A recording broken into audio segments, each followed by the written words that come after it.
All right, 3, 2, 1. We are going. Hey everybody, it's Chief West from Talking Ship. So we're out here at Navy 50 with somebody that I think every single person in the Navy knows. But I'm still going to let him introduce himself because that's the proper and polite thing to do. You think the Navy would know me? I think anybody that's in the Navy should know you by now. Okay. Hey fam, Captain here. My name is Gervy Alota. I am a career surface warfare officer, but for this weekend, I am a Navy recruiter. / getting paid to come hang out with me here, right? Absolutely. Or, I guess I'm getting paid to hang out. Yeah, one of the two. I am blessed to be in your presence. So, coming out here to things like NSBE, it's a huge event. Yeah. It's really important for, community representation, Navy representation.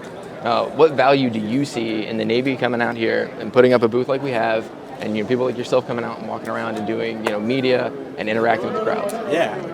To be honest, this is my first NSBE conference, and I didn't realize how huge this whole conference and the production, how big it is. And anytime you have over 15,000 hungry students that are bright, that are talented, that have futures in science, engineering, technical trades, why not come here? Why not pick the brains of these future leaders? Why not infect them with some Navy sea stories so that they at least just get some sort of idea that we exist, and maybe there's a possibility that they choose, instead of going to one of these big major, Fortune 500 companies, they come join the Navy because we certainly need them. Yeah, definitely. Your experience in the Navy has been really unique and very public and very praised. So my big question here, and I know it's kind of like vague, but what skills or ideologies have you learned and adapted since you joined the Navy that you think are of value and you would want to impart on these young people here today? Yeah, I don't think it's anything that I learned per se. Like, it's nothing that I learned at the Naval Academy or any institution. It's something that probably I picked up from my dad, who was a Navy chief, and it's about knowing your job, and it's about taking care of your people, because at the end of the day, it's the folks in between the lines that are going to determine whether or not the ship's going to be successful or not. So understanding that it's the people and their quality of life and their morale that are going to dictate whether or not the command is going to be successful. And I've learned that. I've learned to care for your people, to appreciate them, to recognize them, to love them hard, right? Because you don't get a lot of Navy leaders, especially at my level, that talk about love, right? But if you, as a Navy leader, are genuine and authentic about loving your sailors, listening to them, give them the time of day, recognize them, pat on the backs, uplifting them, then these sailors are going to go that much harder for you, and they give you that much more for you and the command. Absolutely. So, just out of curiosity, and before I lose track of myself here, there aren't any horses or cowboy hats in the convention center right now, right? I can order some if you want.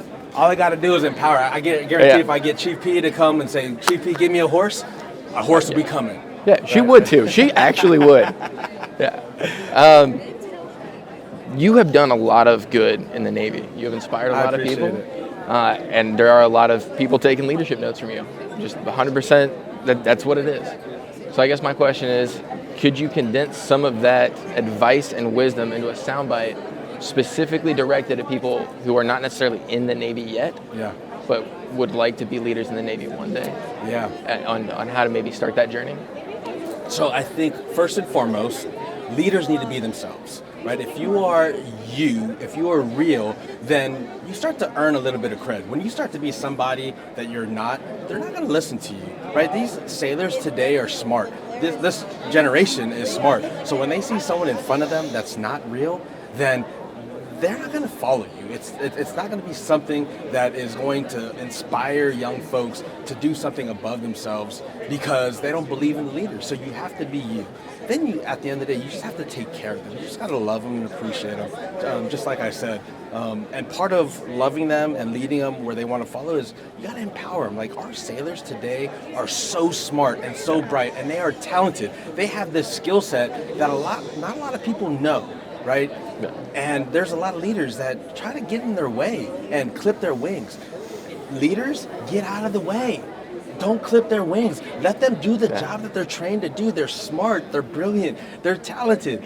Let these sailors do their job. So I know you are a good person just because I know you.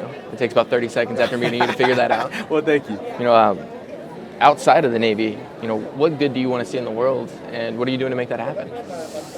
Good in the world. Well, I'm trying to change the world. I'm trying to change the world for good, right? Like when I took command, there was nobody on social media showcasing the greatness of the Navy, right? And then when they see an 06, not afraid, being bold, you know, to showcase the good news on social media, it gave a lot of other folks, other leaders, permission to start doing that. Yeah. So I'm trying to change the world one leader at a time. And if I'm able to infect one person who can then take that message and show care and love to other organizations, then it starts to become infectious. And then you get this ball rolling where everyone starts to have that sort of positive energy to infect the entire Navy. And that's kind of my vision in the world.